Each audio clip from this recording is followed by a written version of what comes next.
Hey, it's Mike O'Dad with USCCA, and I get asked a lot of questions about dry fire tips and tricks, and very frequently I get asked about shotguns. Shotguns are something that everyone seems to have at their house, and very few people seem to train them. I'm here at Training Center LA today, and I have a couple different shotguns. These are Arley modified Remington 870 and then a Benelli. Here are two of the most important drills you could be doing with your shotgun, whether it's pump or auto, that you can practice right at home through dry fire. So I'll be starting with the pump shotgun Remington 870. Now, really important that whenever you do dry fire at home, first thing you have to check is clear and safe.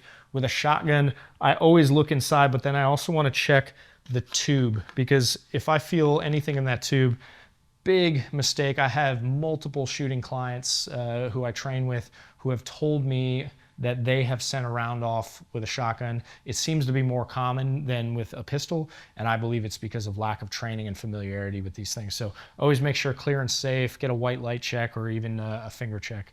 So we are using snap caps. These are just complete metal shotgun snap caps. Very important that you have no live ammunition around when you do this. Like I said, this is a very safe way to train, but only if you make it safe and completely clear. Now, for intents and purposes, what I'm gonna do is I'm gonna start my drill just completely empty. I'm gonna pull the trigger and rack back to simulate the last shot just went off. So the last shot goes off, boom, I go to open and there's nothing else to load inside. So I stack all my shells on the top. I keep a few on the bottom here so I can do bottom loads, but for my top loads, I'm gonna grab, feed over the top by grabbing my fingers just like this, okay? Now when I reference top load, a top load just meaning I'm feeding the top tube. You can actually go underhand, which I'll show in a second for the Autoloader, but for this shotgun, my muscle memory, I always go over the top. It's kind of a preference at this point. Grab, tube, feed it in your hand like this, over and feed, and send it. The very first step is just getting that top load in. You can think of that something like a combat reload with your pistol or with your rifle. Just a quick reload. I gotta get something back in the gun. So once again, I fire, round comes out. I know there's nothing left in it. I take a look at the tube. I grab from here, feed the top, send, and now I'm loaded, ready to go. Fire, lock the tube back, grab, send, and now I'm back. So I'm gonna do that drill over and over, get that muscle memory. And then what I'm gonna do is I'm gonna do that same drill over and over with my eyes closed. I'm gonna do that with my eyes closed because it's completely dark. Whether you prefer pump action or autoloader, it doesn't really matter. Autoloaders do shoot a little bit quicker. I found pumps tend to be very, very reliable in that, like, I don't get as many jams with a pump because I can manually walk through the shells in and out, whereas these sometimes do snag. They're both great guns. Whatever you choose, make sure you train, because there are differences. The Autoloader, the biggest difference is because you have this button here that'll send a bolt essentially forward. There's no real reason to go over the top. Hey, I'm pausing the video right now to let you know about a free giveaway that USCCA has going on right now. Check out the link below for all the details, and let's get back to the video. So when I have my Autoloader, I want to take the shotgun and I want to grab feeding down. I don't want to grab it up because then I have to come back around. Because I have this button right here, it only makes sense to do my top loads from underneath. With my pump action, I can go over the top or the bottom, and it's basically the same speed because my hand just throws the pump forward. But with this, because I have a button, I'm really only gonna go underneath for my top loads. So I don't have to stack my shells up, I stack them down. I reach down, stick them between like this, kind of like gorilla hands, feed it in, and I press the button, and it feeds in just so easily and so efficiently. So, similar techniques, both top load drills, but if you have an autoloader, definitely recommend you go underneath the gun. If you have a pump action, you can go underneath or on top. Doesn't really matter for speed. So the second drill that will help you get much more efficient for kind of the most frequently needed manipulation of a shotgun is a bottom load or feeding the tube.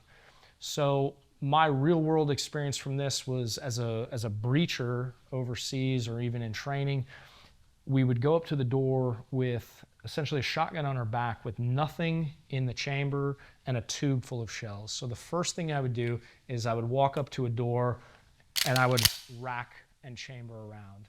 But then, because I just pulled around from the tube, I would take my shell from the bottom and I would feed the tube to plus up to maximize the shells that I have inside this gun before I went up to any kind of engagement. So that's a drill that is something that was, kind of every day for me, was going up to a door, feeding the tube, and that was like a very common manipulation. Something that you would engage maybe at home is you have to get into an engagement and you fire your shells a few different times. Well, now you want to plus up, because the last thing you want with a shotgun is to go completely empty. Going completely empty with a shotgun is a really scary thing because these don't load quite as fast as other guns. You can load them fast if you train and you get really good with them, but most people, the loading on these is very, very slow. So this is a drill that will help you never have to go dry if you have any kind of downtime to plus up the tube. So I'm gonna start this drill where I have a couple shells inside my tube, and then I have my caddy set up where I have rounds facing down because I'm gonna be feeding the tube, not going over the top or even underneath. So let's say I take a shot, bang, shotgun, bang, shotgun. Now what I wanna do is I wanna feed the tube. So I grab from the down facing shells, feed, thumb goes behind, and I feed the tube. If I want to feed more and more practice, I grab and I feed the tube and I'm back on. The important note is that I have a round in the chamber. If I don't have a round in the chamber, that's the first thing I have to do is get a round in the chamber. But for this drill, I'm assuming I still have rounds in the chamber. If I don't, I do the drill previously, a top load, and then I just feed the tube as much as I can. Now, are you able to drop the gun and feed from here like this? Absolutely, absolutely. A lot of this comes down to strength and ergonomics. If you have the strength, you're a big, strong guy, big, strong woman, and you have the ability to feed from here, this just makes more sense because it's one less step you have to do to get back on target. I'm still on target and I can feed my tube. I'm still in the sights. Here, I'm still aiming, so it's totally acceptable. What I don't want to be doing is I don't want to have the gun down. This is like the most common thing I see with untrained people using a shotgun is their gun goes down and they start feeding like this or like this. Their eyes are down, their sights are down, muzzle's down. I want to keep it at a minimum here in my wing. This is a way I can keep it safe and feed the tube, keeping it downrange. Or if I'm strong enough, I can keep it here, feed the tube, and ready to go. So once you practice that first drill of top loads, you get really good at that. You practice with your eyes closed, so it's all by feel. The next way you're gonna go is those bottom loads, feeding the tube, practice that normal, and then practice it with your eyes closed or the lights off. Once you're done with both those drills, then you combine them. You go completely empty and you go top load and bottom load, feed. And you do that over and over, eyes open, eyes closed.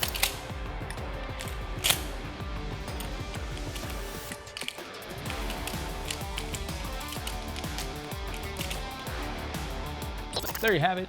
Those are 2 drills that you can be doing in dry fire with your shotguns, top loads and bottom loads. Whether it's an autoloader or a pump, doesn't really matter.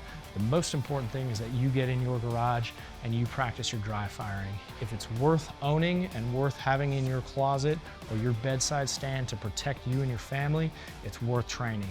Continue training because that's how we move forward and that's how we progress.